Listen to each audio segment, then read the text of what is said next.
Hello friends, एक बार फिर आपका स्वागत है आपके अपने यूट्यूब चैनल AK क्लासेस पर। प्यारे बच्चों, इससे लास्ट वीडियो लेक्चर के अंदर हमने आपको क्लास 12th का चैप्टर नंबर 3 आप भी मैट्रिक्स की एक्सरसाइज विविध प्रश्नावली के कुछ क्वेश्चंस करा दिए थे। आशा करेंगे कि वो क्वेश्चन आपने अच्छे से प्रिपेयर कर लिए होंगे। ठीक है बच्चों, और विविध प्रश्नावली से बच्चों काफ़ी टाइम क्वेश्चंस देखे गए हैं, तो जो क्वेश्चंस इंपॉर्टेंट हैं मोस्टली हमने सभी करा दिए हैं, और एक आध क्वेश्चन छोड़ा है तो वो सिमिलर होगा बच्चों कुछ थोड़ा ज़्यादा हो गया था कल उसके लिए सॉरी यार, लेकिन यार थोड़ा सा हो जाता है। लेकिन क्योंकि यार हम वीडियो इतनी मेहनत से बनाते हैं और उसको अब नहीं देखते हैं तो थोड़ा सा एग्रेसिव हो गए थे, उसके लिए सॉरी। बट प्लीज़ यार वीडियो को पूरा देखा करो, क्योंकि शायद ही आपको पता होगा कि हम कितनी मेहनत करते हैं आपको वीडियो बनाने के लिए। बहुत ज़्यादा मेहनत करनी पड़ती है बच्चों, तो प्लीज़ वीडियो को पूरा देख लिया करो और शेयर ज़्यादा से ज़्यादा किया करो। ठीक है, बस हम तो इसलिए करते हैं कि आप लोगों के अच्छे नंबर आ जाना, और कुछ नहीं है। ठीक है बच्चों, चलिए तो क्वेश्चन मैंने जो करा दिए थे कल आपके, वो 9 तक कंप्लीट हो गए थे। 9 मैंने छोड़ दिया था, मैंने कहा था सिमिलर है, सेम टू सेम 7 की तरह है, तो वो आप 9 कर लेंगे। आज क्वेश्चन नंबर 10 से स्टार्ट होंगे। ठीक है, तो 10 क्वेश्चन जो है बच्चों ये थोड़े लैंग्वेज वाले क्वेश्चन है, तो इनको ध्यान से समझिएगा। ओके, तो देखिए इसमें क्या कहा है, पहले तो उसको ध्यान से पढ़ लो। इसमें कहा है कि एक निर्माता 3 प्रकार की वस्तुएं X, Y तथा Z का उत्पादन करता है। मतलब निर्माता मतलब बनाने वाला, अब वो चाहे फैक्ट्री में हो बन रही हो या कहीं भी बन रही हो, उससे हमको मैटर नहीं रखता। एक निर्माता है, एक बनाने वाला है, वो 3 तरह की वस्तुएं बनाता है, एक X टाइप की, एक Y टाइप की, एक Z टाइप की। ठीक है, और जिनका वह 2 बाजारों में विक्रय करता है। भाई एक व्यक्ति है, 3 तरह की वस्तु बनाता है, एक X टाइप की, एक Y टाइप की, एक Z टाइप की, और वो उन वस्तुओं को 2 बाजारों में विक्रय करता है। ये 2 तरीके के बाजारों में जाकर उसको सेल करता है। ठीक है बच्चों, 3 टाइप की वस्तु हैं, एक X टाइप की, एक Y टाइप की, एक Z टाइप की। इन तीनों वस्तुओं को बच्चों को सेल करता है 2 बाजारों में, फर्स्ट बाजार और सेकंड बाजार। ठीक है, 2 बाजारों में वो उनको सेल करता है, उनकी बिक्री करता है। और फिर ये बोल रहा है कि वस्तुओं की वार्षिक बिक्री की सूची नीचे दी गई है। मतलब वार्षिक बिक्री मतलब ये है, वार्षिक बिक्री का मतलब है 1 साल में बेची गई वस्तुओं की संख्या।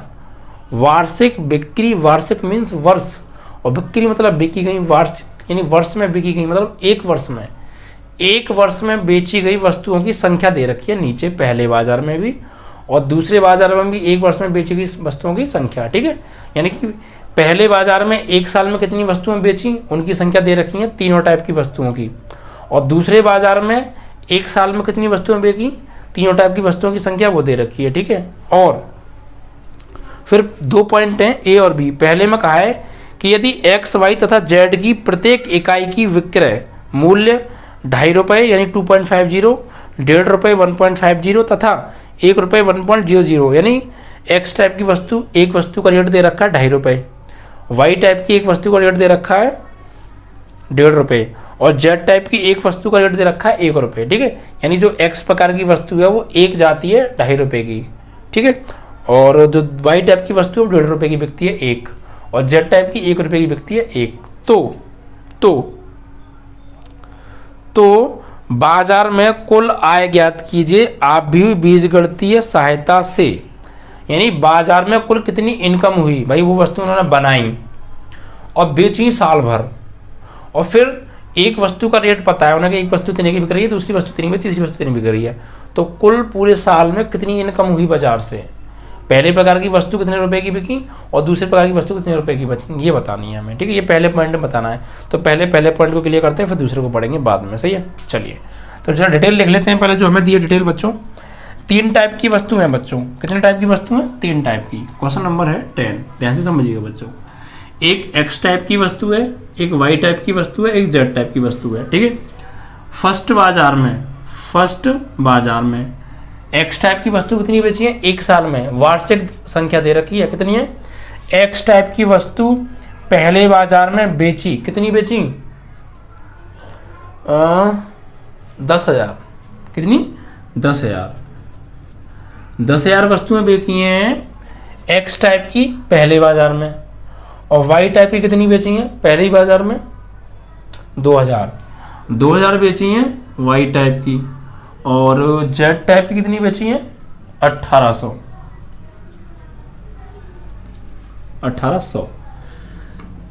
समझ में आई बच्चों? यानी इसका कहने का मतलब ये है कि 3 प्रकार की वस्तुएं बना रहा है एक व्यक्ति, एक एक्स, एक वाई और एक जेड। पहले बाजार में एक्स टाइप की 1 साल में उसने बेची 10,000, दूसरे टाइप की 1 साल में बेची उसने 2000, तीसरे टाइप की उसने 1 साल में बेची 1800। पहले बाजार में ये। ऐसे दूसरे बाजार में कितनी कितनी बेची हैं वो भी दे रखा है। दूसरे बाजार में बेची हैं 6,000, 20,000 और 8,000। बच्चों ये 1800 नहीं, एक्चुअल में 18,000 है ये, है ना, ये 18,000 है, ठीक है। सेकंड टाइप के बाजार में देखिए बच्चों, सेकंड टाइप के बाजार में बेची हैं 6,000, 20,000 और 8,000। यानी 6,000 तो बेची हैं एक्स टाइप की, 8,000 बेची हैं बच्चों, 8,000 नहीं 20,000 है ना, 20,000 बेची हैं वाई टाइप की और 8,000 बेची हैं जेड टाइप की। ये संख्या हमें दे रखी है बच्चों, ठीक है। कोई दिक्कत है? देखिए जब तक आप लैंग्वेज वाले क्वेश्चन के मीन्स को नहीं समझेंगे आप आंसर सेटिस्फाई तरीके से नहीं निकाल लेंगे। उल्टा सीधा करके आंसर तो ले आएंगे, लेकिन वो यार कंफर्टेबल मतलब हजम नहीं होगी वो वाली बात। यहाँ जो मैं पढ़ाऊंगा हर बात हजम होगी बाकायदा। कैसे वो समझिए, फिर समझा रहा हूँ। देखिए 5 मिनट एक्स्ट्रा ले जाता हूँ मैं एक क्वेश्चन को समझाने में, लेकिन यार मेरा मोटिव में आप पता ही है, समझ में आना चाहिए हर बात, तभी बात बनती है, ठीक है। चलिए, तो ये कह रहा है भैया कि एक व्यक्ति है, एक निर्माता है, एक उत्पादन करने वाला है, वो 3 प्रकार की वस्तुएं बनाता है। एक तो एक्स प्रकार की, एक वाई प्रकार की, एक जेड प्रकार की, और फिर वो उन वस्तुओं को 2 प्रकार के बाजारों में बेचता है। और 1 साल में बेची गई वस्तुओं की संख्या दे रखी है। यानी एक्स वाई जेड टाइप की वस्तुएं बनाई, पहले बाजार में 1 साल में बेची एक्स टाइप की 10,000, वाई टाइप की बेची 2,000, जेड टाइप की बेची 18,000 पहले बाजार में 1 साल में। दूसरे बाजार में एक्स टाइप की बेची 1 साल में 6,000, वाई टाइप की 20,000, जेड टाइप की 8,000। ये एक साल में बेची गई, 1 साल में बेची गई वस्तुओं की संख्या, ठीक है। अब पहले पॉइंट में हमसे क्या पूछा है बच्चों?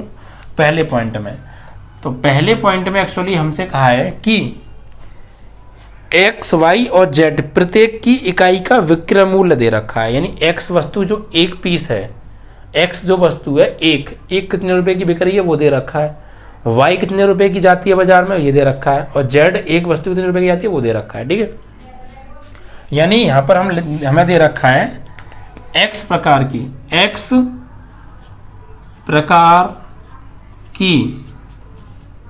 एक वस्तु का मूल्य, एक वस्तु का मूल्य कितना है? एक वस्तु का मूल्य दे रखा है आपका एक्स टाइप की का 2.50 रुपए, ठीक है। वाई टाइप की एक वस्तु का मूल्य, वाई प्रकार की एक वस्तु का मूल्य हमें दे रखा है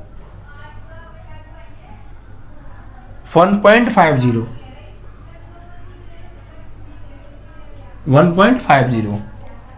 और जेड टाइप की का दे रखा है बच्चों 1 रुपए।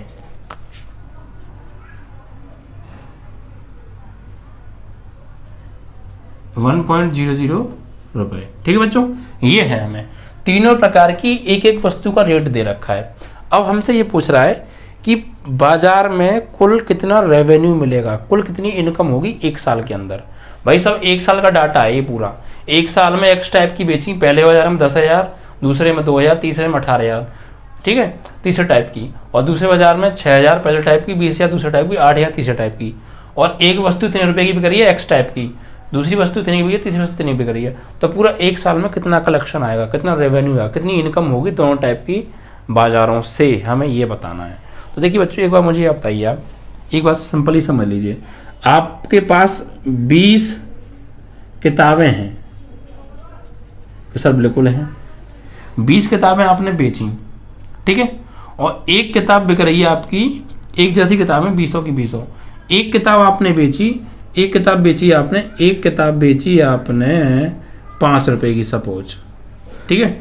तो 20 किताब कितने रुपये की होंगी? तो आपने क्या किया, क्या करेंगे आप, 20 किताबें हैं आपके पास, एक किताब 5 रुपये की जा रही है, तो 20 किताब कितने की जाएंगी? तो सर बहुत सिंपल है, कैसे कि जितनी किताबें हैं उन्हें लो और एक किताब कितनी की बिक रही है उसको लो, दोनों का कर दो गुणा, 20 पंजे 100 रुपये की बिक गई। तो कैसे निकाला मूल्य, कैसे निकाला, कुल बिक्री कैसे निकाली कि जितनी किताबें थी उनकी संख्या से एक किताब कितने की बिक रही है उससे कर दिया गुणा, आंसर आ गया। किताबों की संख्या में एक किताब के रेट से मल्टीप्लाई कर दिया तो टोटल के टोटल 20 किताबों का मूल्य आ गया। वरना और छोटी संख्या ले लो, आपके पास 2 टॉफ़ी हैं, आप इन्हें बेचना चाहते हैं, एक टॉफ़ी आप बेचेंगे 5 रुपये की, एक टॉफ़ी 5 रुपये की बेचना चाहते हैं और आपके पास 2 टॉफ़ी हैं, तो कितने रुपए की बिकेंगी? कि सर बोले 10 रुपये की। 10 रुपये आपने कैसे बताया मुझे? 10 रुपये की बिकेंगे, आपकी बात ठीक है, लेकिन कैसे आ गए 10 रुपये मुझे बताओ ना। तो आप ये कहेंगे सर बहुत सिंपल, एक टॉफ़ी 5 रुपये की है ना, तो 2 टॉफ़ी हैं और एक टॉफ़ी जा रही है 5 रुपये की, तो कुल जितनी भी टॉफ़ी हैं उन टॉफ़ियों की संख्या में एक टॉफ़ी के रेट से मल्टीप्लाई कर दो, तो एक टॉफ़ी 5 रुपये की बिक रही है, कुल मिलाकर 2 टॉफ़ी हैं, तो 2 पंजे 10 रुपये की तो बिकेंगी। ऐसे आया 10, समझ में आया? तो इसी प्रकार यहाँ पर भैया मुझे इतनी सारी वस्तुएं बेचनी है 2 बाजारों में और एक एक वस्तु का रेट दे रखा है, तो कुल कितनी इनकम होगी पहले बाजार में दूसरे बाजार में? तो आप क्या करेंगे यहाँ पर देखिए, यहाँ पर आप 2 आव्यूह बना लीजिए अपनी तरफ से, क्योंकि हमसे ये कहा है ना आव्यूह बीजगणित के नियम से बताना है, हमसे साफ साफ प्रश्न में लिखा है आव्यूह बीजगणित की सहायता से। तो यहाँ पर हम क्या करेंगे बच्चों, ये जो दे रखा है यहाँ से तो बनाएंगे, पहला एक आव्यूह तो यहाँ से बनेगा बच्चों, ए बना लो इस आव्यूह को, सीधे सीधे से बना लो, 10,000, 2,000,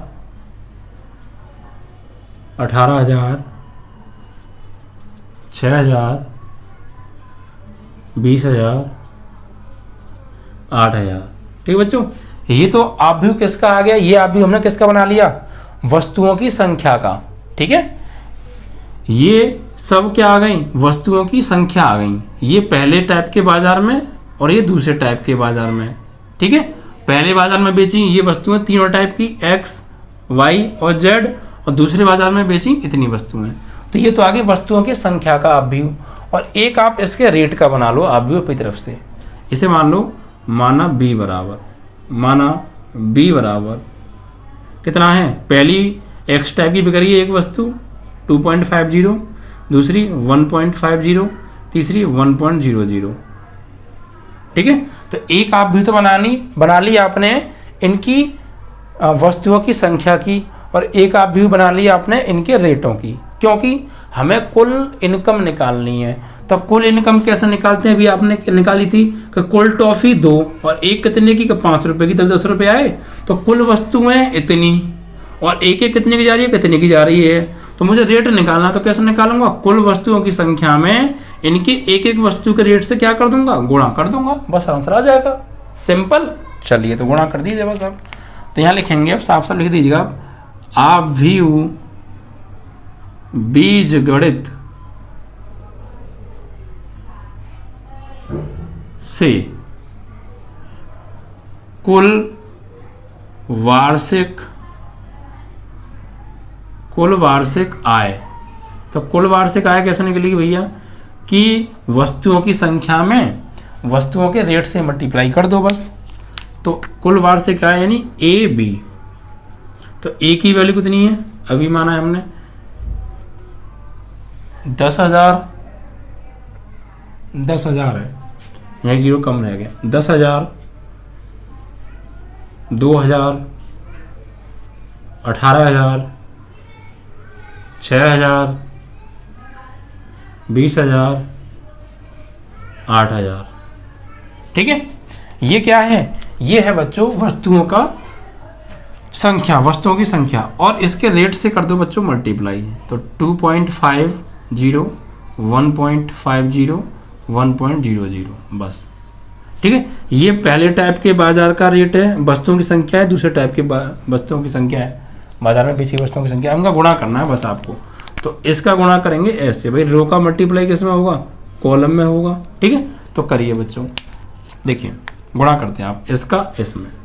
तो गुणा देखिए सिंपली बताऊंगा, बहुत अभी पॉइंट को 2 मिनट के लिए आप भूल जाइएगा। ठीक है, 10,000 का गुणा करना है 2.50 में, तो आप इस जीरो को भूल जाओ, आप अभी इन जीरो को भूल जाओ, सिर्फ एक का गुणा करो 25 में, इस पॉइंट को भूल जाओ। सब जितनी तो जीरो जीरो को सबको बोलो तुम, सिर्फ आगे ध्यान रखो पॉइंट को भी भूल जाओ। 25 है और इसमें क्या है 1, ये 25 है और ये 1 है, तो 25 एकम 25 आ गया। ठीक है, अब आ जाओ वापस, 1 जीरो ये रही और 4 जीरो ये रही, क्या जीरो हो गई सर, 5 जीरो हो गई, लगा दो 1 2 3 4 5। बहुत सिंपल तरीके से 1 का गुणा 25 में करो, 25 क्या जीरो, 4 जीरो यहाँ, 1 जीरो यहाँ, 5 जीरो। अब पॉइंट के बाद लगाए, पॉइंट 1 2 2 बार लगा, 2 बार लगा दो, कहानी खत्म, हो गया गुणा। ठीक है, फिर इसका इसके साथ, इसका इसके साथ, तो 15 का गुणा करो 2 में, सीधे 15 का गुणा 2 में, 15 दूनी 30। क्लियर, अब जीरो कितनी है, 3 जीरो यहाँ, 1 जीरो यहाँ है, तो 4 जीरो, 1 2 3 4, और पॉइंट क्या बार लगेगा, 2 बार है तो 2 बार लगा दो, बात खत्म करो। ठीक है, और ये जुड़ेगा। ठीक है, इसका गुणा इसमें कर रहे हैं ना, तो ये इसका गुणा इसमें हुआ, ये आ गया, फिर प्लस इसका गुणा इसमें किया, ये आ गया, फिर प्लस इसका गुणा तीसरे में हुआ, तो 18 का गुणा करो 1 में, 18 एकम 18, और 3 जीरो ये, 2 जीरो इतनी होगी, 5 जीरो, 1 2 3 4 5, पॉइंट 2 बार लगा दो, कहानी खत्म। ठीक है भैया, चलो अब ऐसे दूसरी रो का करो, तो 6 का गुणा करो 25 में, 25 छक्का 150, 150 जीरो, 3 ये रही और 1 ये रही, 4 जीरो हो गई। ठीक है, सॉरी इसमें कर रहे हैं ना, 25 छक्का 150 और 3 जीरो ये, 1 जीरो ये, 4 जीरो, 1 2 3 4 जीरो और लगा दो, पॉइंट 2 बार तो 2 बार लगा दो, बात खत्म। ठीक है, फिर प्लस इसका गुणा इसमें कर दो, 15 दूनी 30, तो 30, और 4 जीरो ये, 1 जीरो ये, 5 जीरो, 1 2 3 4 5, और पॉइंट 2 बार तो 2 बार लगा दो। ठीक है, फिर प्लस 8 का गुणा 1 में 8 आएगा, और 3 और 2 5 जीरो, 1 2 3 4 5 जीरो, पॉइंट 2 बार तो 2 बार, कहानी खत्म। समझ में आया? बस ये क्या चल रहा है, ये चल रहा है कुल हमारा AB, यानी कुल वार्षिक आय दोनों टाइप के बाजारों में, ये फर्स्ट टाइप के बाजार की, ये सेकंड टाइप के बाजार की है। सही है, अब इनको जोड़ लो बस भैया। तो देखो बहुत सिंपल है, AB बराबर पॉइंट के बाद की जीरो का कोई काउंट होना नहीं है भाई, पॉइंट के बाद जितनी भी जीरो लगी हो उनकी कोई वैल्यू होती नहीं है, तो ये हट जाएंगी यहाँ से, ये हटेंगी सब यहाँ से, बाकियों को अब आप जोड़ लो।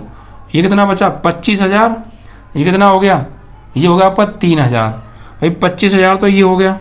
ठीक है, 3,000 ये हो गया, तो 25 और 3 28,000, और ये कितना हो गया, ये हो गया भैया 18,000 ये हो गया।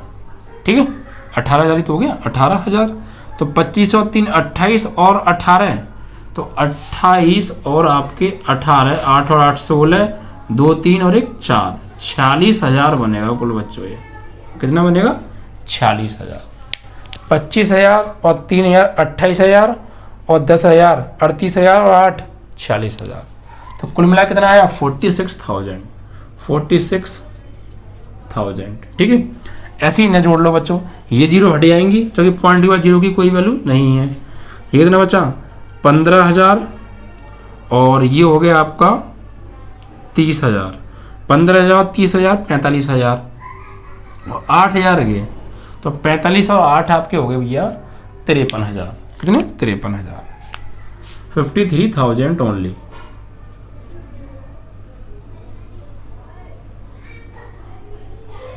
ठीक है, इतने रुपए। तो ये बच्चों क्या है, फर्स्ट बाजार की इनकम है, ये सेकंड बाजार की इनकम है वार्षिक। तो बस आंसर आ गया। हमसे ये पूछा था कुल कितनी इनकम होगी, कुल कितनी आय होगी दोनों प्रकार के बाजारों में एक साल की। तो ये एक साल का तो क्या दे रखा था डाटा, एक साल में बेची गई वस्तुओं की संख्या थी और ये रेट थे, दोनों का गुणा कर दिया हमने। तो ये फर्स्ट प्रकार के बाजार में इनकम हुई 46,000 की, लिख देंगे फर्स्ट बाजार में कुल वार्षिक आय, फर्स्ट बाजार में कुल वार्षिक आय कितनी है 46,000 रुपये। पहले बाजार से इनकम हुई हमारी कुल एक साल में टोटल बेचे गए माल की 46,000 रुपये। और दूसरे प्रकार के बाजार से कितने आए भैया, दूसरे प्रकार से आए 53,000 रुपये। सेकेंड बाजार में कुल वार्षिक आय कितनी है? 53,000 रुपीज ओनली। ठीक है, इतने रुपए की इनकम हुई। तो ये पहला पार्ट आपका ए खत्म हो गया। ठीक है बच्चों, ये आपका 10 का ए पार्ट खत्म हो गया। इसके बाद आ जाओ बच्चों नेक्स्ट पर। नेक्स्ट में देखिए क्या है, तो ये तुम्हारा आंसर आ गया 40,000 और 53,000। ठीक है बच्चों, ठीक है। अब दूसरे सवाल में क्या पूछा है, करेक्ट है, यही आपका आंसर है। एक बार फिर समझ लीजिए, चलो कोई दिक्कत नहीं है। देखो क्या हुआ, फिर मैं समझा रहा हूँ, टाइम जा रहा है लेकिन समझ में आना चाहिए। इतनी वस्तुएं बेची पहले बाजार में, XYZ तीनों टाइप की पहले बाजार में बेची 1 साल तक, और दूसरे बाजार में बेची इतनी वस्तुएं। तो इनसे हमने एक आप भी बना लिया। ये सिर्फ वस्तुओं की संख्या का आप भी हुआ है। ये पहले बाजार में इतनी, दूसरे बाजार में इतनी। एक पहले प्रकार की वस्तु इतने रुपए की बिक रही है, एक दूसरे प्रकार की इतनी बिक रही है, एक तीसरे प्रकार की बिक रही है, एक वस्तु इतने रुपए की। इनका हमने एक आप भी बना लिया। ये रेट का है, ये वस्तुओं की संख्या का आप व्यू है, ये वस्तुओं के रेट का आप व्यू है। और वस्तुओं की संख्या में वस्तुओं के रेट से मल्टीप्लाई कर देते हैं तो कुल इनकम आ जाती है। तो बस वस्तुओं की संख्या में वस्तुओं के रेट से क्या कर दिया हमने, गुणा कर दिया। बस किया कौन सी विधि से, आप भी बीजगणित से, जो किताब में कहा था। तो गुणा कर दिया, गुणा करना आप जानती हैं, गुणा करके जो भी आएगा, ये पहले प्रकार के बाजार का रेट, ये दूसरे प्रकार के बाजार का रेट, मतलब कुल इनकम, कुल आय। ठीक है, तो ये पहला पॉइंट समाप्त हो गया। ठीक है, कोई दिक्कत नहीं। अब दूसरा पॉइंट समझ लो, आप दूसरा पॉइंट पढ़ लो, पहले क्या दे रखा है उसमें। कहा है यदि उपर्युक्त तीनों वस्तुओं की प्रत्येक इकाई की लागत इतनी है तो कुल लाभ बताओ। देखिए अभी तक क्या था, अभी तक हमें दे रखा था कि एक वस्तु इतने रुपए की बिक रही है, एक वस्तु इतने की बिक रही है, एक वस्तु इतने की बिक रही है, तो कुल इनकम बताओ। तो कुल इनकम आई इतनी। अब कह रहा है कि एक वस्तु को बिक तो इतने की रही थी, लेकिन लागत कितनी आ रही है उसमें लगने में, बनने में कितने रुपए लग रहे हैं। भाई एक वस्तु हमने 10 रुपए की बेची और मान लीजिए उससे बनने में आ रहे हैं 7 रुपए, तो 3 रुपए का फायदा हो रहा है हमें। अरे तो होगा भाई, 7 रुपये तो हम उसे बनाने में लगा रहे हैं और 3 रुपये की 10 रुपये की बेच रहे हैं, तो इनका फायदा हुआ नहीं हुआ। तो ऐसे ही ये बोल रहा है बिक तो इतने की नहीं थी, लेकिन इनकी लागत मूल्य कितना है। लागत मूल्य यानी एक वस्तु को बिक रहे हैं हम 2.5 रुपये की, और एक वस्तु बन कितने की रही है, बन कितने की रही है वो दे रखा है। ऐसी दूसरी वस्तु को हम बेच रहे हैं 1.5 रुपये की, लेकिन बन कितने की रही है हमारे यहाँ वो दे रखा है।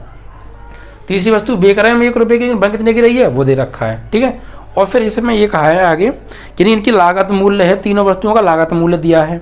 ठीक है, तो कुल लाभ बताओ, कुल लाभ कितना होगा। ये तो कुल इनकम हुई है बाजार से, तो इनकम लाभ थोड़ी होता है। इनकम इसमें क्या क्या शामिल है भाई, इन वस्तुओं को हमने बनाया तो हमारे तरफ से पहले इन्हें बनाने में कुछ रुपया खर्च हुआ होगा, नहीं वो भी इसी में शामिल है, और हमें फायदा भी हुआ होगा या घाटा जो भी है वो भी इसी में शामिल है।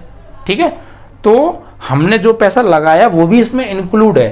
तो हमें प्रॉफिट निकालना है, तो जो हमने पैसा लगा दिया है वो पैसा निकला है इसमें से, उसके बाद जो पैसा रह जाएगा वही तो हमारा प्रॉफिट होगा। ठीक है, तो प्रॉफिट कैसे निकालेंगे उसको देख लीजिए आप पहले। तो देखिए प्रॉफिट निकालने के लिए आपको क्या करना पड़ेगा, पहले थोड़ा सा इसे हटा दें आप।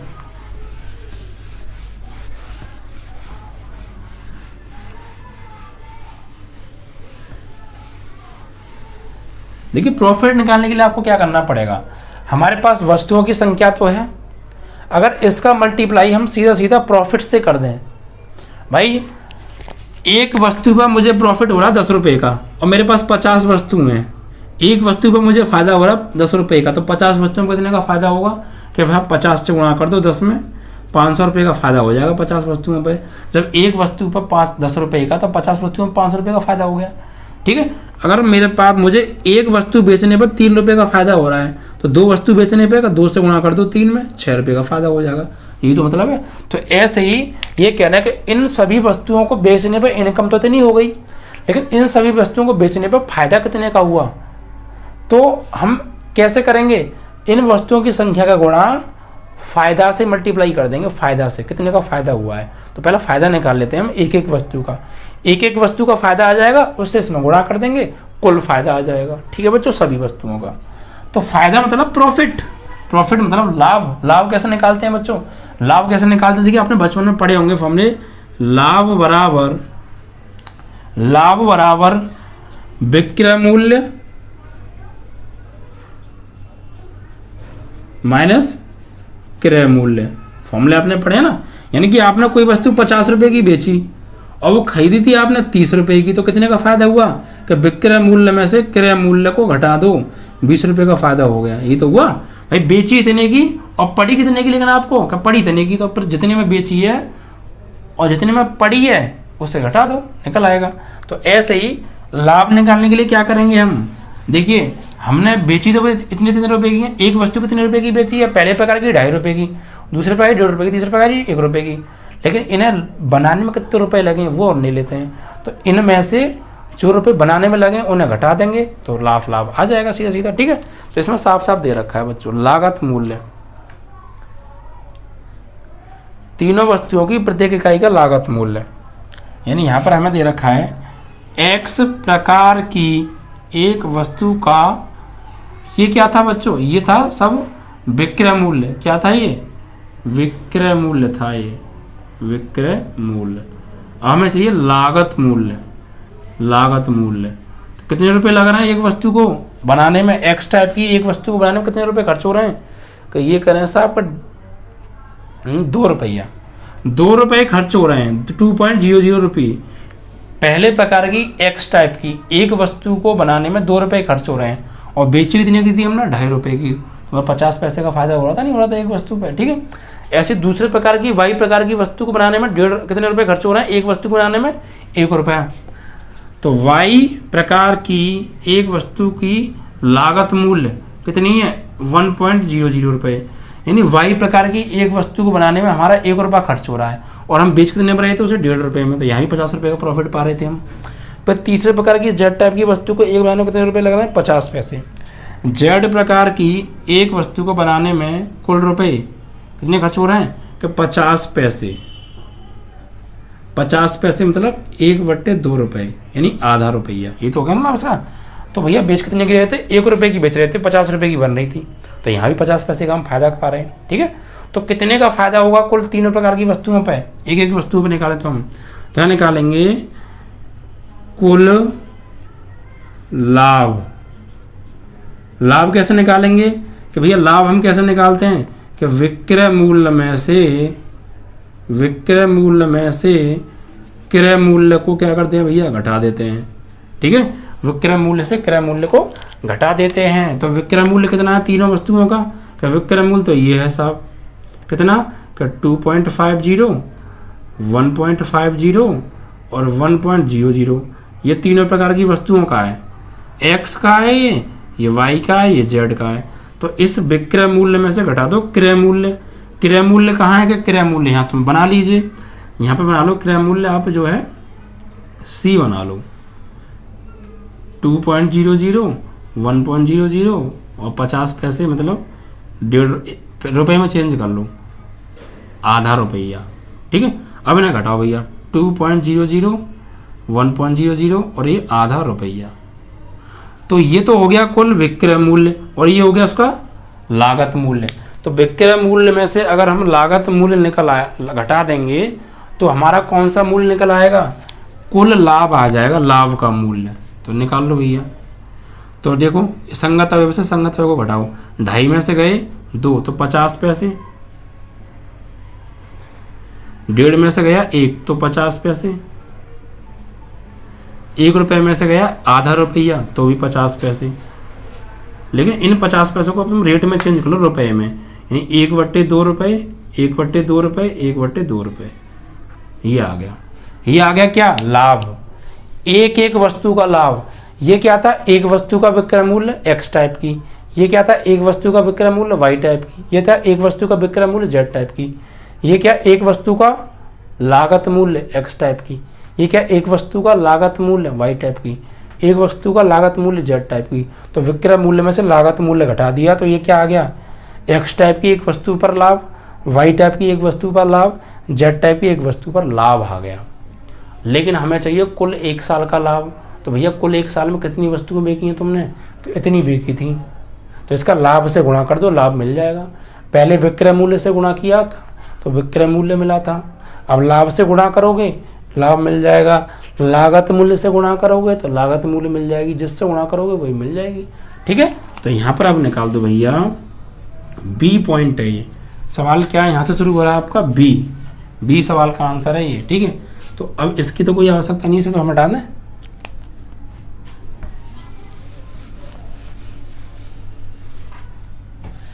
तो यहाँ से निकालेंगे हम कुल लाभ। तो कुल लाभ कैसे निकलेगा कि जितनी वस्तुएं बेची हैं, कितनी बेची हैं फर्स्ट हाफ के बाजार में, पहले में 10,000, फिर 2,000, फिर 18,000, ठीक है, फिर ये 6,000, फिर ये 20,000 और ये भैया 8,000, इतनी बेची हैं। और गुणा किससे होगा इसका, लाभ कितना है 1/2, 1/2, 1/2 से गुणा करना है, ठीक है। तो गुणा कर डालो भैया, बस बात खत्म करो, ये 1/2 है, ठीक है। तो कुल लाभ आएगा आपका यहाँ से, ये मतलब ए और ये सी, ए सी आ जाएगा, गुणा करो भाई इसका इसमें। तो 10,000 का गुणा करेंगे 1/2 से, ये रुपया है, अब पैसे नहीं है, पैसे को रुपये में चेंज कर लिया तो 1/2 आया। तो 10,000 में भैया 1/2 से गुणा करेंगे, देखो 10,000 में गुणा करेंगे 1/2 से, तो आधा हो जाएगा, जस्ट कितना हो जाएगा 5,000, सबको आधा कर दो, 5,000 प्लस 2,000 का 1/2 में गुणा करेंगे 1,000, ठीक है, 2,000 तो था। और 18,000 में 1/2 से गुणा करेंगे तो 9,000। फिर इसमें आ जाओ, इससे गुणा करो इसमें, तो 6,000 का 1/2 में 3,000, 20,000 का 10,000, 8,000 का 4,000, ठीक है। ये आ गया कुल प्रॉफिट। तो बस सॉल्व कर लो। ये फर्स्ट प्रकार के बाजार से लाभ है, ये सेकंड प्रकार के बाजार से लाभ है, ध्यान रखना। ये फर्स्ट प्रकार के बाजार में बेची हुई वस्तुओं की संख्या है, सेकंड प्रकार के बाजार में बेची हुई संख्या। तो AC बराबर 5,000 और 1,000 6,000 और 9,000, 9 6 15,000 रुपये का फायदा हुआ भैया पहले बाजार से। 3,000 और 10,000 13,000 और 4,000 17,000। दूसरे प्रकार के बाजार से फायदा हुआ बचा 17,000 रुपये का, ठीक है। ये लाभ आ गया। तो यहाँ लिखेंगे अतः फर्स्ट बाजार से लाभ बराबर 15,000 रुपये, सेकंड बाजार से लाभ बराबर 17,000 रुपये, आंसर, ठीक है बच्चों। इस प्रकार से आपका ये क्वेश्चन नंबर 10 का बी पार्ट भी समाप्त हो गया, ठीक है। हमसे कुल लाभ पूछा था, आपका लाभ आ चुका है। तो बहुत सिंपल तरीके से आपका आंसर आया, आपने देखा, तो सभी आंसर आ जाएंगे भैया, कोई दिक्कत नहीं आने वाली, ठीक है। बस आप आराम से पढ़ते रहिए। 15,000 17,000 रुपये, 15,000 17,000 रुपये, ठीक है, ये याद है आपका। तो ये पहला आपका क्वेश्चन नंबर 10 समाप्त हो गया। पर ध्यान रखिएगा, आपको लाभ निकालना है तो इस संख्या में लाभ से गुणा कर दो, कुल इनकम निकालनी है तो इनकम से गुणा कर दो। आपको अगर कुल लागत निकालनी होती तो ये लागत है, लागत कौन सी है, ये वाली, तो आप लागत से गुणा कर देते तो कुल लागत आ जाती, ठीक है। आप ऐसे भी कर, दूसरा तरीका इसका करने का क्या था, हमारे पास कुल इनकम आ गई थी अभी, ठीक है साहब, कुल इनकम आ गई थी, यहाँ से कुल लागत निकाल लेते तो डायरेक्ट फिर वहाँ पे हम इनकम में से लागत उठाए थे, तब भी आंसर आ जाता, कोई दिक्कत नहीं थी, ठीक है। आप उस तरीके से भी कर सकते थे, नो प्रॉब्लम। तो ये क्वेश्चन नंबर 10 आपका समाप्त। तो आपने देखा थोड़ा टाइम लगता है, लेकिन हर चीज़ क्लियर समझने के लिए, देखो आप भी समझदार हैं, अगर कोई चीज़ टाइम आप देंगे तो अच्छा ही लेंगे, और अच्छा लेंगे तो टाइम देना पड़ेगा आपको थोड़ा सा। वीडियो को भैया पूरा देख लिया करो, मेरी मेहनत को आप देख रहे हो ना, बहुत प्यार से पढ़ा रहा हूँ। बस आपके अगर पेपर में सवाल आ जाए तो छूटना नहीं चाहिए, ये ध्यान रखना। बहुत दुख होगा अगर पेपर में आते हुए सवाल छोड़ा है तो, क्यों, चलो भैया बहुत मेहनत से पढ़ाना पड़ रहा है, ठीक है, और उसके बावजूद भी अगर आप सवाल छोड़ाए, ध्यान रखना। चलिए, तो ये आपका क्वेश्चन समाप्त। अब देखिए 11वां सवाल, देखिए क्या कह रहा है, आप भी x ज्ञात कीजिए, और ये कुछ दे रखा है तो लिख लेते हैं जो दे रखा है। हमें आप भी x निकालना है, कुल मिला के 11वें सवाल में x आप भी हमें निकालना है, और x और ये हमें दे रखा है यहाँ पर 1 2 3 4 5 6, 1 2 3 4 5 6, ठीक है, एंड बराबर में दे रखा -7 -8 -9, -7 -8 -9, 2 4 6, 2 4 6, ये बराबर में दे रखा है। x का मान पूछा है, ठीक है। एक्स आव्यूह ज्ञात कीजिए। तो यार एक्स आव्यूह तो हमें नहीं पता है, तो क्या करेंगे, देखिए बच्चों यहाँ पर एक्स आव्यूह हमें माननी पड़ेगी खुद। वो कैसे मानेंगे, देखिए यहाँ पर अगर हमें ऐसा आव्यूह मानना पड़ेगा कि उसका गुणा इसके कॉलम में हो जाए, तो यार कितने बाई कितने का मान है, ये भी तो पता समस्या है। तो देखिए गुणा कब संभव होता है, जब उस आव्यूह के स्तंभों की संख्या इसकी पंक्तियों की संख्या के समान हो। तो इसमें पंक्ति कितनी है भैया, 1-2 पंक्ति हैं, तो फिर 2/2 का आप आव्यूह मान लीजिए, जो कि गुणा आसानी से हो जाएगा। और आप और किसी का मानेंगे तो फिर गुणा नहीं होगा, फिर वो गलत हो जाएगा। आपको मानना है, ये कैसे पसंद है कितने कितने का आव्यूह माने, इसमें ये देख लो कितनी रो हैं, जितनी रो हैं उतनी बाई उतने का ही मान लो, चलो गुणा हो जाएगा ना आसानी से, ठीक है। तो 2/2 का मान लीजिए इसमें, ठीक है, 2/2 का। तो यहाँ पे मान लेंगे, तो x था, तो यहाँ लिखेंगे माना x बराबर कोई भी मान लो ABCD मान लो, ये एक आव्यूह है। तो अब हमें ये निकालना है एक्चुअली। तो अगर हम ABCD के मान निकाल के यहीं लगा देंगे तो x का मान आ जाएगा, वही आंसर है। तो बस यहाँ लगा दीजिए x की जगह फिलहाल, x की जगह आप लगाएंगे तो ABCD, और ये क्या दे रखा है इसमें 1 2 3 4 5 6, ठीक है। और बराबर में क्या दे रखा है -7 -8 -9 2 4 6, ठीक है। अब गुणा कर दीजिए इसका इसमें सीधे सीधे। तो देखिए कैसे करते हैं गुणा, a का 1 में होगा कि सर a, और प्लस b का 4 में होगा कि 4b। फर्स्ट रो का फर्स्ट कॉलम है, फर्स्ट रो का सेकंड कॉलम है, a का 2 में 2a, और प्लस b का 5 में तो 5b। इसका इसमें a का 3 में 3a, b का 6 में 6b। Multiply complete. अब सेकंड रो का फर्स्ट कॉलम है, c का 1 में c, और d का 4 में 4d। सेकंड का सेकंड में c का 2 में 2c, d का 5 में 5d। सेकंड का थर्ड में c का 3 में 3c, एंड d का 6 में 6d। ये गुणा हो गया भैया, सही है। बराबर में क्या दे रखा है -7 -8 -9 2 4 6। अभी दोनों आव्यूह क्या हैं, बराबर हैं और क्रम समान है, तो संगत अवयव क्या हो जाएंगे, बराबर हो जाएंगे।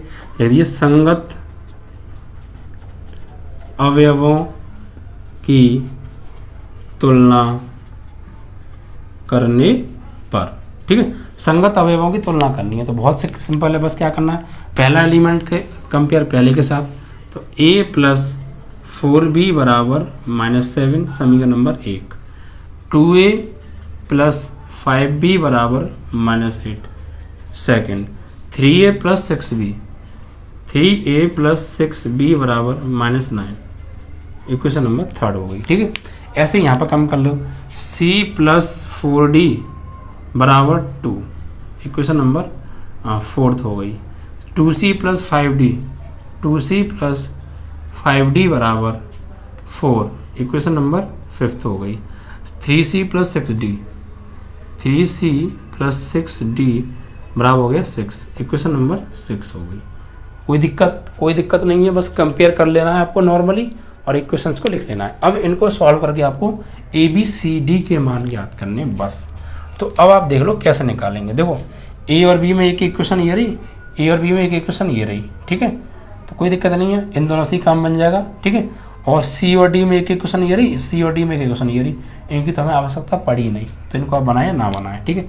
तो अब आप क्या करेंगे बच्चों, देखो हमें इनको कैसे सॉल्व करेंगे। देखिए यहाँ पर एक a है, यहाँ पर 2a है, तो घटाने से कटेंगे कब ये, जब ये a और a बराबर होंगे, तो इसमें आप 2 से गुणा कर लो, ठीक है, और समीकरण 2 से घटा दो। यहाँ पे यहाँ लिखेंगे समीकरण 1 में 2 से गुणा करके समीकरण 2 को घटाने पर समीकरण 2 को घटा दो। तो समीकरण 1 में पहले गुणा करो भैया दोनों ओर 2 से, तो यहाँ 2a हो जाएगा, यहाँ 2 4 जा 8b हो जाएगा, और यहाँ 2 7 जा -14 हो जाएगा, और समीकरण 2 को नीचे लाके घटा दो, तो 2a 5b बराबर -8। घटाएंगे तो भैया क्या होगा, साइन चेंज हो जाते हैं घटाने पर, तो ये माइनस का तो प्लस का, ये तो कट गई, 8b में से 5 भी गया 3b, -14 में से प्लस के 8 गए तो -6, 3 दूनी 6, तो b की वैल्यू क्या आ गई -2 आ गई।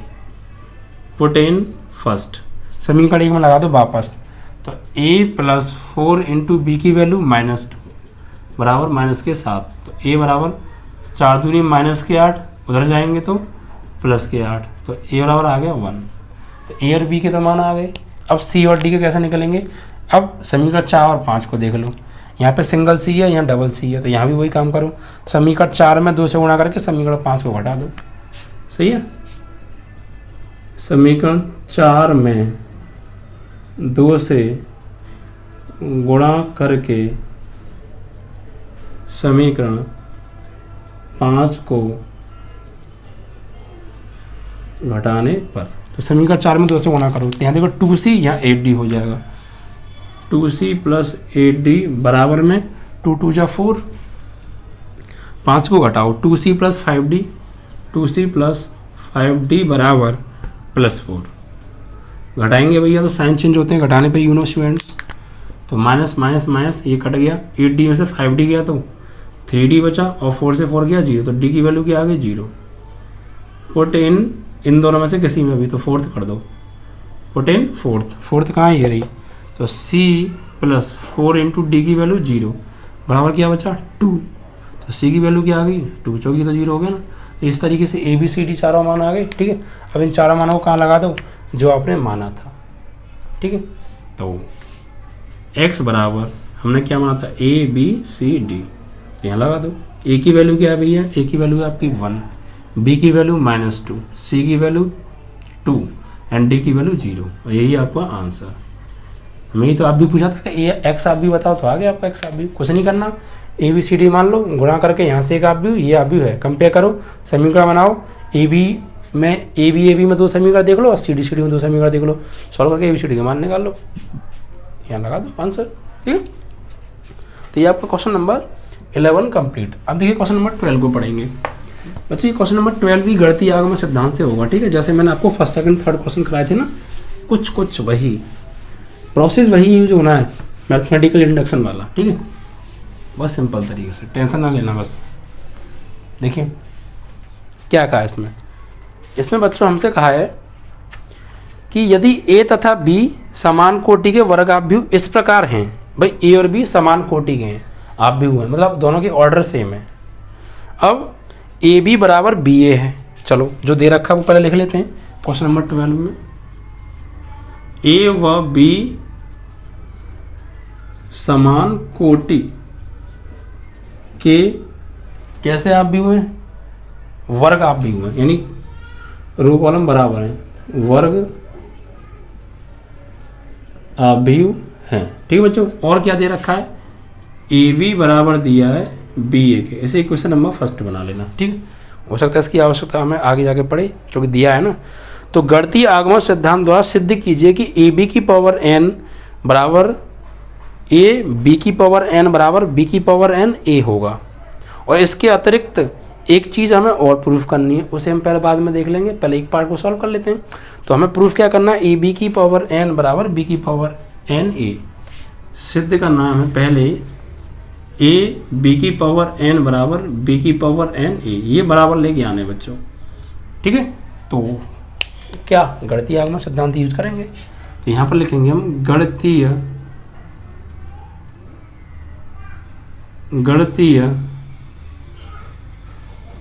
आगमन सिद्धांत से। ठीक है बच्चों, गणितीय आगमन सिद्धांत से हमें ये लेकर आने, प्रूफ करने। ठीक है, देखिए क्या करेंगे, यहाँ पर आप क्या करेंगे, स्टेप नंबर 1 क्या होती है बच्चों, स्टेप फर्स्ट n बराबर 1 रखने पर, तो रखिए भैया इसमें, तो a इंटू बी की पावर n की जगह 1, और ये b n की जगह 1 इंटू a, तो ए बी बराबर बी ए। तो फ्रॉम फर्स्ट बी ए की वैल्यू क्या है, कि बी ए की वैल्यू ए बी है, या ए बी की वैल्यू क्या है बी ए, तो ये किसी एक की जगह मान लगा दो ऊपर से फ्रॉम फर्स्ट। तो ए बी को तो आप ए बी रहने दो, और बी ए का मान लगा दो ए बी, तो ए बी, तो ये दोनों क्या आ गए बराबर आ गए, नहीं आ गए, लिखेंगे n बराबर 1 के लिए सत्य है। First step complete. अब स्टेप नंबर सेकंड क्या होती है बच्चों, n बराबर k रखने पर, ये तो होती है, तो रखो इसमें, तो a b की पावर n की जगह k, और ये b की पावर n यानी k इंटू ए। यहाँ मान लेंगे हम, माना, स्टेप सेकंड में मानते हैं माना n बराबर k के लिए सत्य है, सत्य है। ठीक, अब स्टेप नंबर थर्ड, इसका बच्चों इक्वेशन नंबर आप सेकंड बना लेना, जरूरत पड़ेगी हमें। ठीक है, क्योंकि हम स्टेप थर्ड में जाके वहाँ से लेफ्ट हैंड लेके स्टेप सेकंड की हेल्प से ही तो हम राइट हैंड लेके आते हैं। आपने बाकी के 3 क्वेश्चन में देखा। तो स्टेप नंबर थर्ड क्या होती है कि n बराबर k+1 रखने पर, ये तो रखते हैं बच्चों, तो बताइए रख दीजिए। तो लगाइए बच्चों n की जगह k+1, यहाँ पर आ जाओ। तो a b की पावर k+1 बराबर b की पावर k+1 इंटू a। अब यहाँ से आप बच्चों लेफ्ट हैंड ले लीजिए LHS लेने पर, और राइट हैंड लेकर आएंगे हम। तो what is left hand, a b की पावर k+1। ओके, अब बच्चों इसको तोड़ लीजिए। देखिए हमने इसको तो एज से लिख लिया, यहाँ पे इसको हमने लेफ्ट हैंड साइड ले ली हमने। तो a b की पावर k+1 को मैं b की पावर k इंटू b की पावर 1 ले सकता हूँ। भाई ये k+1 होने से पहले इसकी स्थिति ऐसी रही होगी, एक कदम पीछे चले गए। अब बच्चों ये a b की पावर k है, तो मैं से a b की पावर k एक जगह और इंटू b कर सकता हूँ। अब देखिए बच्चों आप from equation number second, a b की पावर k की वैल्यू क्या है कि ये है सर, a b की पावर की वैल्यू है b की पावर k इंटू a। तो यहाँ पे मैं लगा सकता हूँ, बिल्कुल लगा सकते हो सर, तो लगा दीजिए। यहाँ लिख देंगे आप फ्रॉम इक्वेशन नंबर सेकंड, या स्टेप सेकंड लिख दीजिए, a b की पावर k बराबर b की पावर k a। तो b की पावर k a लगा दिया। भाई a b की पावर k की जगह, a b की पावर k की जगह b की पावर k a लगा सकता हूँ, लगा दिया, और इंटू b आपका ये है। अब b की पावर k ये क्या हो गया आपका a b हो गया। अब देखिए a b किसके बराबर है बच्चों, from equation number first b a के। तो समीकरण 1 से b की पावर तो k है, ए बी किसके बराबर है, ए बी बराबर है बी ए के। तो लगा दो यहाँ पे बी ए। अब देखिए बच्चों ये b की पावर 1 है, तो b की पावर k इंटू बी की पावर 1, तो गुणा में घाता जुड़ जाएंगे क्योंकि आधार सेम है। तो b की पावर k+1 और a इंटू ए, और यही हमारी क्या है राइट हैंड, यानी RHS। ठीक है, लेफ्ट हैंड ले ली थी हमने स्टेप थर्ड से, राइट हैंड ले आए। तो अब यहाँ पे क्या लिखेंगे, अतः n बराबर k+1 के लिए कथन सत्य है। ठीक है, और जब n बराबर k+1 के लिए कथन ये सत्य हो गया तो यहाँ लिख देंगे, तो प्रत्येक, ये तो पूछा था हमसे किताब में, प्रत्येक n belongs to capital N के लिए भी क्या प्रूफ कराया था, ये a b की पावर n बराबर b की पावर n a गणितीय आगमन सिद्धांत से, गणितीय आगमन सिद्धांत से सत्य होगा। ठीक है बच्चों, ये बस आपको लाइन लिख देनी है।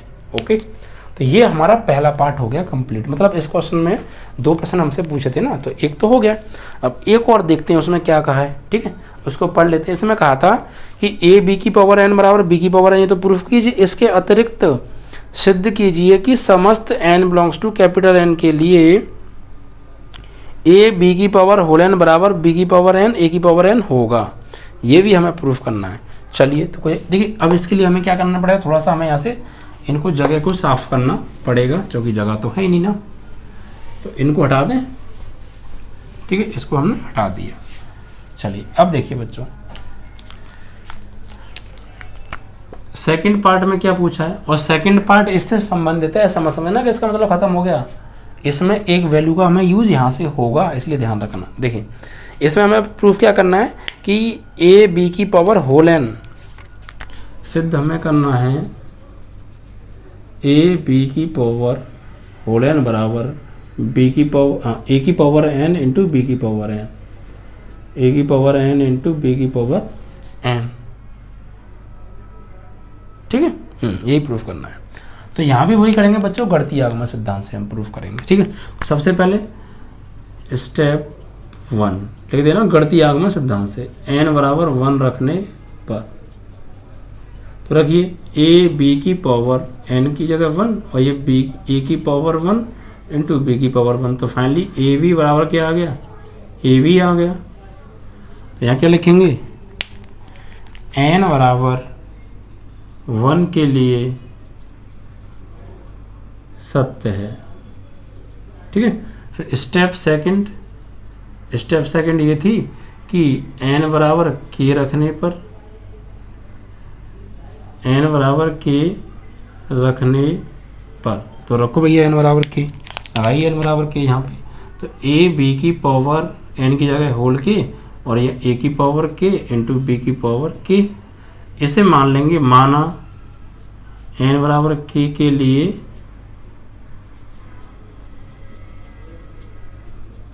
सत्य है। ठीक है, अब स्टेप नंबर थर्ड क्या है भाई, n बराबर k+1 रखने पर, n बराबर k+1 रखने पर, तो रखिए भैया n की जगह k+1 यहीं पे। तो a b की पावर k+1 बराबर a की पावर k+1 और b की पावर k+1।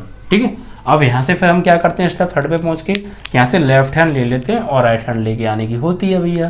तो ले लीजिए LHS लेने पर। ठीक है, तो what is left hand, a b की पावर k+1। ठीक है, अब देखिए बच्चों, ये ए बी की पावर k+1 है। अब आ जाइए from equation number step number second का यूज करते हैं ना। तो स्टेप नंबर सेकंड से इसकी वैल्यू क्या है, यहाँ लिखेंगे स्टेप सेकंड से। ठीक है, तो स्टेप सेकंड क्या है कि ये है, ए बी की पावर होल के की वैल्यू क्या है कि ये है, तो लगा दीजिए ए बी की पावर होल के की वैल्यू। इसे थोड़ा सा भी बच्चों ब्रेक करना पड़ेगा, नहीं, तो इसे लिखेंगे ए बी की पावर के इंटू ए बी की पावर 1। भाई के और 1 में ब्रेक कर दिया। अब लिखेंगे आप ये वाली लाइन लिखेंगे। ठीक, अब देखिए स्टेप सेकंड से ए बी की पावर होल के की वैल्यू क्या है, ए बी की पावर होल के की वैल्यू है ए की पावर के इंटू बी की पावर के, और ये ए और बी। कोई दिक्कत नहीं भाई। स्टेप सेकंड से क्या कर दिया, ए बी की पावर होल के की वैल्यू लगा दी हमने, ए की पावर के इंटू बी की पावर के। कोई प्रॉब्लम नहीं है। अब देखिए बच्चों, इन दोनों को आप एक ब्रैकेट में ले लीजिए, कि ले लिया b की पावर k इंटू ए फर्स्ट पार्ट की स्टेप सेकंड से या समीकरण 2 से। अभी हमने फर्स्ट पार्ट किया था ना, वहां से देखिए बच्चों, और स्टेप सेकंड में आ जाओ। तो फर्स्ट पार्ट की स्टेप सेकंड यहाँ पर आ जाओ, समीकरण नंबर 2 पर। यहाँ से इसकी वैल्यू का यूज करना पड़ेगा। कैसे, इसलिए मैंने कहा था दोनों पार्ट आपस में कनेक्ट हैं, एक वैल्यू की जरूरत पड़ेगी, ध्यान रखना। तो यहाँ पर देखिए बच्चों, b की पावर k इंटू ए और b की पावर k इंटू ए, तो इसकी वैल्यू क्या है यहाँ से कि ए बी की पावर k, तो यहाँ पर लगा दें। तो a की पावर k तो है, b की पावर k a की जगह क्या लगा देंगे, b की पावर k a की जगह लगा देंगे ये वाली वैल्यू, a b की पावर k और इंटू b है। ठीक है, अब बच्चों अब यहाँ आ जाइए, a की पावर k इंटू ए की पावर 1, तो गुणा हो रहा है आधार सेम है, तो घातक क्या हो जाएंगी, जुड़ जाएंगी। तो हो जाएगी a की पावर k+1 इंटू, गुणा हो रहा है आधार सेम है, तो घातक क्या होंगी, घात जुड़ जाएंगी, तो b की पावर k+1। और यही आपकी बच्चों RHS। देखिए RHS क्या है, स्टेप थर्ड की हमने लेफ्ट हैंड ली थी ना, लेफ्ट हैंड कहाँ है, लेफ्ट हैंड भैया स्टेप थर्ड की लेफ्ट हैंड ये रही, ये हमने ली थी, और राइट हैंड हमें लेकर आनी थी। तो राइट हैंड देखो ये आ गई आपकी, सेम है या नहीं है, बिल्कुल है। तो बस, तो अब यहाँ लिखेंगे आप n बराबर k+1 के लिए कथन सत्य है, तो गणितीय आगमन सिद्धांत से प्रत्येक n belongs to capital N के लिए क्या प्रूफ कराया था, a b की पावर होल n बराबर a की पावर n इंटू b की पावर n सत्य होगा। ठीक है, और ये आपका प्रश्न संख्या 12 समाप्त। 2 पार्ट पूछे थे, दोनों पार्ट बहुत सिंपल तरीके से बिल्कुल क्लियरिटी के साथ आपको मैंने समझाए। जैसे पहला, दूसरा, तीसरा प्रश्न थे गणितीय आगमन सिद्धांत पे, वो समझाते सेम ऐसे ये समझाएं। तो देखा बिल्कुल कंप्लीट आराम से, बहुत सिंपल तरीके से। तो आपका 12वां सवाल समाप्त हो गया बच्चों, ठीक है। अब निम्नलिखित प्रश्नों में सही उत्तर चुनिए, यानी ऑप्शनल क्वेश्चन हमें दे रखे हैं, ठीक है। तो अब ऑप्शनल प्रश्न हम करते हैं।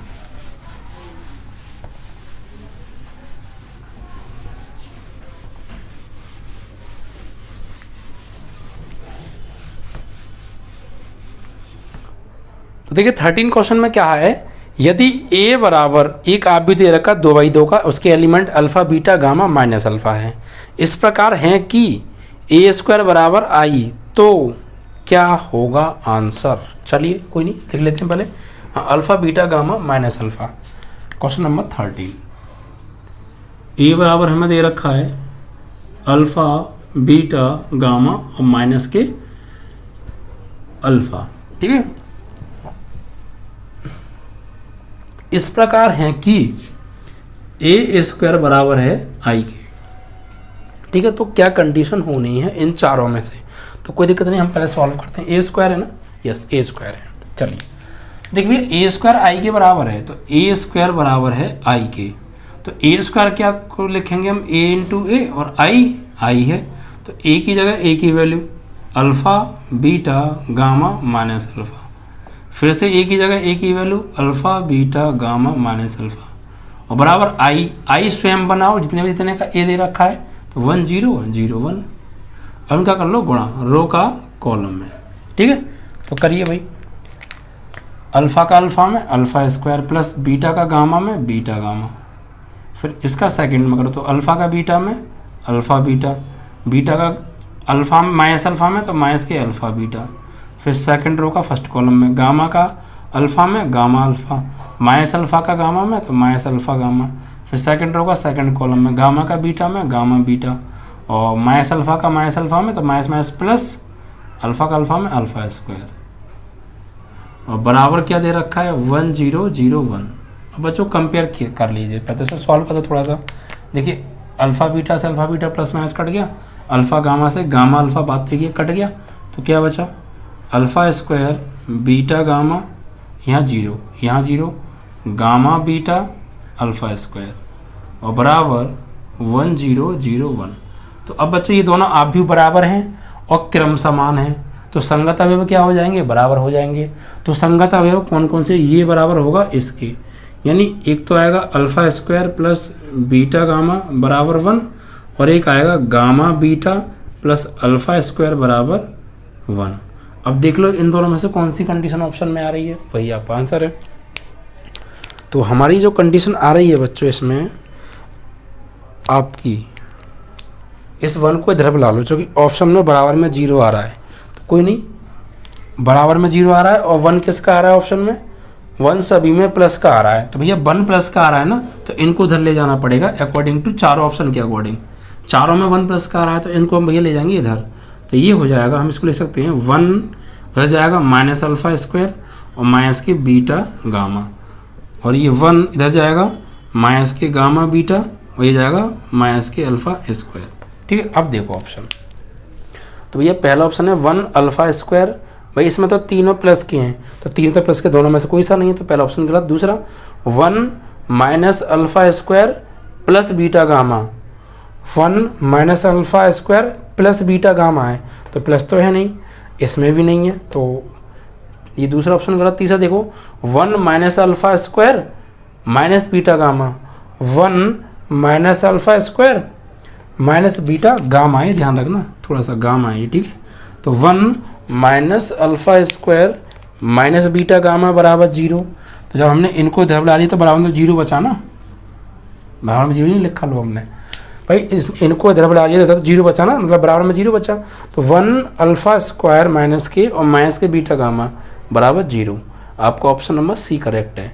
और चौथा देख लेते हैं, चौथे में अल्फा² प्लस का आ रहा है, प्लस का तो किसी में भी नहीं आ रहा, तो फिर आपका ऑप्शन नंबर ये वाला, यानी ये आपका सही है, और ये option number C is correct, ठीक है। चलो तो ये आपका, हाँ सॉरी बच्चों, ये 13वां सवाल था ना, हाँ हो गया, 13वां सवाल कंप्लीट हो गया। अब देखिए बच्चों नेक्स्ट क्वेश्चन क्या है 14वां। इसमें कहा है यदि ए आव्यूह सममित तथा विषम सममित दोनों हों, ए एक आव्यूह है वो सममित भी है और विषम सममित भी है। तो भैया 14वां क्वेश्चन है, ठीक है, ए सममित भी है, सममित है, तो भैया जब ए सममित होगा तो क्या होगा, ए डैश बराबर होगा ए के समीकरण नंबर 1। और फिर ये बोल रहा है ए विषम सममित भी है, तो ए क्या है, जब विषम सममित, तो ए जब विषम सममित होगा तो क्या होगा कि ए जब विषम सममित होगा तो ये माइनस का ए या ए डैश बराबर होगा माइनस ए के समीकरण नंबर 2। बात तो एक ही है भाई, कोई आव्यूह सममित कब होता है, जब उसका डैश उसी के बराबर होता है। तो सममित है तो इट मीन्स ए डैश बराबर ही होगा। और कोई आव्यूह विषम सममित कब होता है, जब उसी का डैश उसी के ऋणात्मक के बराबर होता है। कल ही कराया था कॉन्सेप्ट, और बेशक में तो कराया था। तो विषम सममित है तो ए डैश माइनस ए के बराबर होगा। अब ये कह रहे हैं